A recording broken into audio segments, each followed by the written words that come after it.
My name is Pat Jarrett, and this is my story. Story begins, like many others. I grew up in a typical Christian home, read the Bible, went to church. I learned all the stories. I prayed, yet something was missing.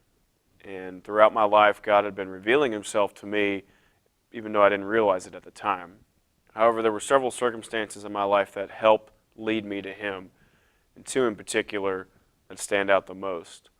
When I was 10, I had a bicycle accident, and I wound up rupturing my liver, flipped over the handlebars and just ruptured my liver.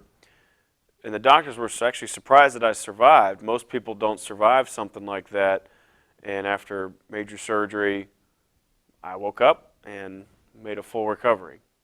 After that accident, I continued to live life as I had been, a typical Christian life as I described. However, when I was 16 years old, Christ became real to me. He had revealed Himself to me in such a way that a year before, I had accepted Him with my dad. I overheard a conversation with some friends about the Bible and about Jesus, and it really stuck with me. And I talked to my dad about it, and I accepted Christ as my Lord and Savior.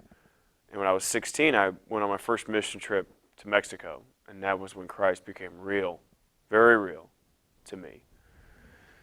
And that was what I realized was missing in my life, was a true relationship with Jesus. When I was 20, I was involved in a near-fatal car accident. I flipped my truck multiple times. This was an accident. I should not have survived. And yet again, God spared my life from death. And I believe Jesus has a calling on my life. And I believe He's protected me so I can fulfill His calling. I've been a child of God for quite a few years now. But for me, I believe this is just the beginning.